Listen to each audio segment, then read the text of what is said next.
Isso. Foi mais conveniente ficar com o eu, né? Mais reconhecível, já palatável, já conhecido. Então vamos ficar com ele, porque dele nós sabemos tratar. Nós temos muito apoio de literatura, nós temos muito apoio da filosofia, das outras disciplinas, de certa forma, autorizado pelo próprio Freud. Quando ele faz a segunda tópica, ele meio que dá isso de bandeja para a turma. Ele sempre falou do eu, mas aí ele realmente estabelece lá, né, um eu bonitinho e diz assim, olha, esse cara aqui é muito importante. Óbvio que ele é importante, todo mundo já sabia que ele era muito importante. Né? E aí o povo diz assim, não, então tá bom, então nós vamos nessa. Né? Agora, ele está fazendo um monte de perguntas. Vocês viram esse trecho, ele mais faz perguntas do que afirmações. Sim. Se consciência e inconsciente estão separados, eles são um contrário do outro? É uma hipótese. Tenho no consciente, eu teria o contrário no inconsciente. Um é sim, outro é não. O inverso, que não é exatamente o contrário, mas sim o inverso.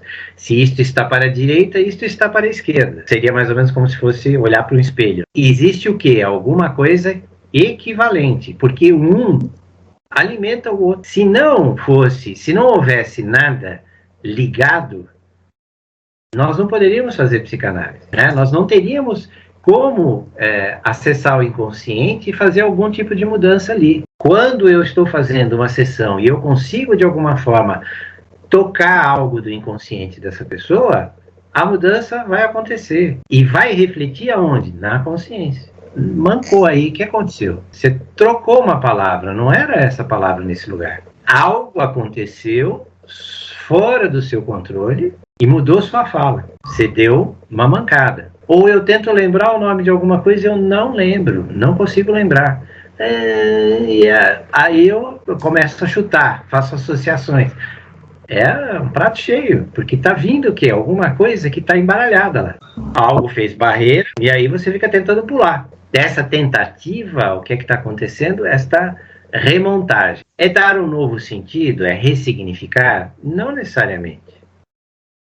Por isso que a gente tem uma certa ressalva. Às vezes é exatamente o contrário de dar um novo sentido e um significado. É tirar todo o sentido e o significado que aquilo tinha.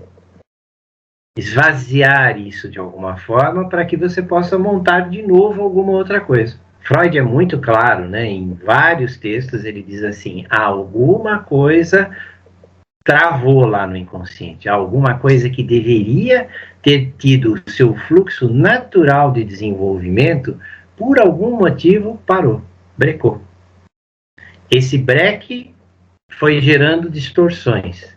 Ele dá o exemplo, por exemplo, de um rio quando ele está, né, fluindo. E ele fala assim, se você põe uma barreira, o que acontece? Ele vai inundar, né, aquela região onde é um dique, né, ele chama exatamente de um dique. E ele fala assim, no inconsciente o que acontece são diques. Um trauma forma uma barreira, forma um impedimento. E ele fala assim, aí o que vai acontecer? Primeiro vai haver uma inundação, e depois essa inundação vai tentar transpor essa barreira, né? Vai tentar fazer uma espécie de um vazamento. Na hora em que a coisa começa a vazar, aparecem os sintomas. Acontece no mesmo momento em que aconteceu o trauma. Então ele cria uma teoria dizendo assim, o trauma trabalha em 2 tempos. O tempo traumático do fato e o que vai acontecer depois. Quando esse trauma vai ser, de certa forma, atualizado. Ele dá o exemplo de um dos casos que a gente vai estudar, da menina que, quando é muito jovem, é menininha mesmo, entra numa loja de doces e o doceiro lá passa a mão no genital dela. Nada acontece. Né? Inclusive, ela demora muito a se lembrar desse fato. Né? Mas quando ela é maiorzinha, ela não consegue mais entrar nas lojas de roupa. Ela tenta ir na loja de roupa com a mãe, e na hora que ela entra, ela passa mal, tem que sair. Por que é que no segundo tempo acontece o sintoma e não no primeiro? Esta marca vai influenciar, ela continua, vamos dizer, ali, mas ela não age. Mas ela vai fazendo uma espécie de uma represa. De repente, quando está mais velho, vai ter, né, às vezes, o primeiro contato sexual, e aí essa coisa transborda. Transborda e aparece o quê? Sintoma. né? Então é desses dois tempos. E aí ele fala da Vernaino, né? Vernaino, qual que é?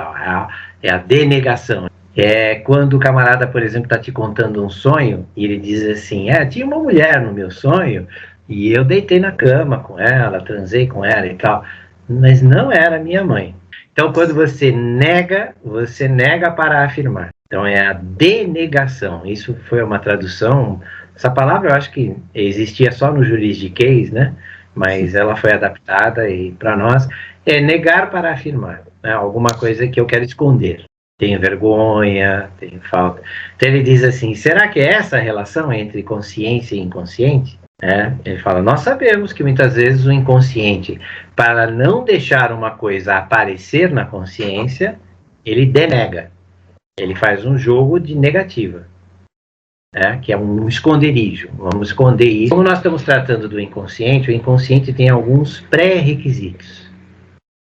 Lacan vai tratar disso ainda nesse seminário.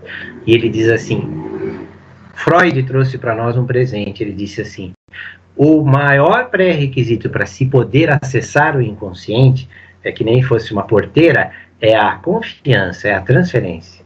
Enquanto você não furar essa barreira, não entra lá. Não entra porque ele não permite. Ele fecha. Você entra num assunto que é muito delicado para a pessoa, a primeira coisa que ela faz é ela começar a gaguejar, ela arruma um compromisso, não vem na próxima sessão, ela foge. Ao invés de você acelerar o tratamento da pessoa, você perde a pessoa. O que é o princípio do prazer? Até o Freud, desde o começo, diz assim, nós somos regidos pelo princípio do prazer. Então, nós buscamos o prazer e evitamos o desprazer. Para ele era o princípio do prazer. Porque ele dizia assim, nosso sistema ele funciona como um sistema de energia, sistema psíquico. Então, quando a energia está muito alta, há um desprazer. E depois, quando você satisfaz essa necessidade, essa energia volta ao equilíbrio. Por isso ele fala de homeostase. O que é homeostase? Homeostase é quando a coisa está em equilíbrio. Por exemplo, tem uma força do lado de cá e uma outra força do lado de cá e elas são equivalentes. Ponto é um ponto homeostático, ele está em equilíbrio. Se eu ponho mais força do lado de cá, ele deixa de estar em equilíbrio, ele se movimenta. Na época de Freud não tinha isso, porque ainda essa terminologia não estava bem. Então ele vai tratar o quê? A inércia. Então ele diz que o sistema é um sistema inercial.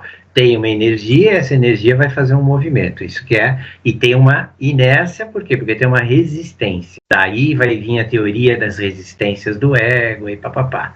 Então, vamos lá, de novo, prazer, desprazer. Quando a energia cresce, desprazer. Então ela precisa descarregar de alguma forma, para que ela caia de novo, para que você tenha prazer. Portanto, temos prazer no desprazer. Ele diz, a máquina funciona ao inverso.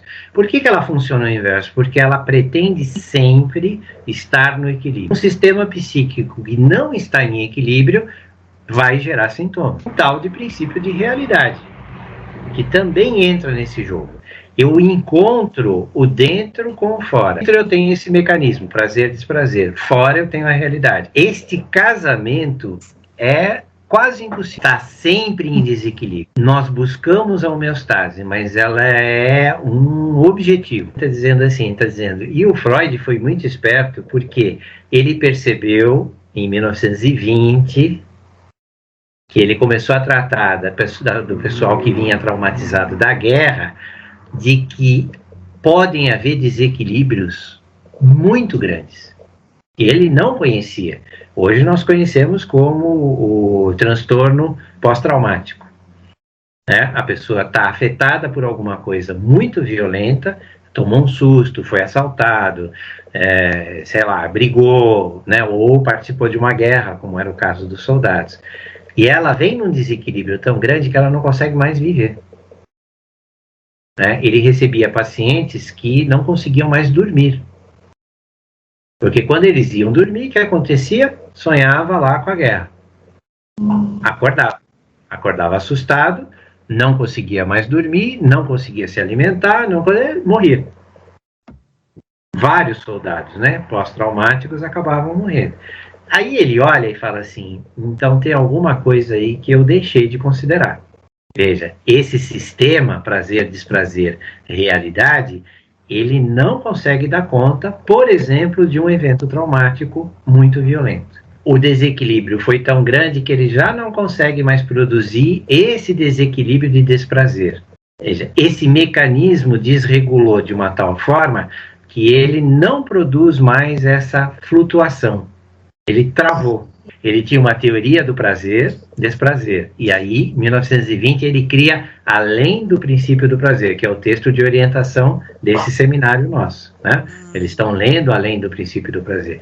Ele diz assim, há algo além do princípio de prazer, além dessa regulação automática, uma pulsão que não seria uma pulsão de vida e não um mecanismo de prazer, mas sim uma pulsão de morte. É nesse artigo, Além do Princípio do Prazer, que ele vai trazer isso. Ele vai dizer assim, esta pulsão de morte breca esse mecanismo. Ele vai dar um exemplo muito interessante, baseado, é claro, no que está acontecendo na época dele, tá? Que ainda a grande maioria dos transportes ferroviários eram máquinas a vapor. Depois que veio a eletrificação com mais força, passou a ser tudo trem elétrico, mas ainda eram as máquinas a vapor. Então ele diz assim, imagine uma máquina a vapor lá com um sistema de caldeira, esquentando, esquentando, esquentando, esquentando, esquentando, e não tem para onde sair essa pressão. O que é que vai acontecer? Panela de pressão, né, que todo mundo tem em casa. Se ela não vaza, o que acontece? Explode. Diz assim, acontece com o sistema psíquico a mesma coisa. Só que ao invés de explodir, ele implode. Porque a realidade, ela deixa, inclusive, de viver na realidade, né? Então ele fala assim, o princípio de realidade, que é um grande regulador, vai para o espaço. Então, só aí já dá para perceber que não está na consciência e não está no eu. Porque é ali que a realidade está se apresentando. E ela some. A pessoa só fala da guerra, só vive a guerra, só vive o acidente, só vive o assalto, só fala disso. Ela está ali, está presa. Se atender em análise uma pessoa como essa, aí, assim, o único tema dela é o trauma dela. Pois o próprio fenômeno sobre o qual se acha fundada a análise é o seguinte: ao visarmos a rememoração, quer dizer, nós queremos trabalhar com o inconsciente, então vamos trabalhar com as memórias, e quer a encontremos ou não, damos, quer dizer, eu posso encontrar a memória lá recalcada ou não. Mas, de qualquer maneira, o que é que vai acontecer nessa busca dessa memória e dessa rememoração? O que acaba tendo o tal do efeito terapêutico, que faz a pessoa também, de alguma maneira, mesmo que ela não ache exatamente qual foi o trauma dela, ela vai acabar melhorando. Através do quê? Através da reprodução sobre a forma da transferência de algo que pertence, de maneira manifesta, ao outro sistema, que é o sistema inconsciente. Perceberam isso? Ele falou. Condillac diz assim, o cheiro da rosa resolve tudo. Ele diz assim, por que ele não alcançou que para algumas pessoas o cheiro da rosa, por exemplo, para mim, pode significar morte? E ele não foi capaz de observar isso. Então, o que Lacan está trazendo aqui para nós é uma novidade que muda tudo.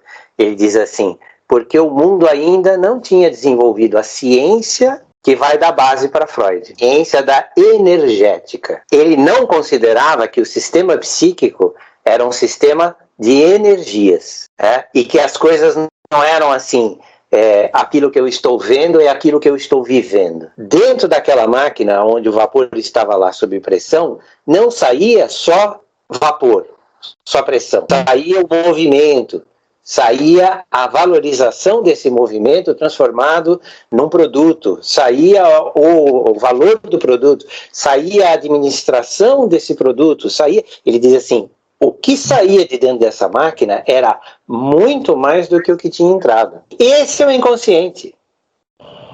O inconsciente é a mesma coisa que essa chaleira sob pressão. Entra muita coisa e sai muita coisa. E muitas vezes sai coisa que não entrou. O consciente ele não se cria sozinho. Ele se cria a partir das experiências que nós temos. A minha experiência não tem nada a ver com a de vocês, né?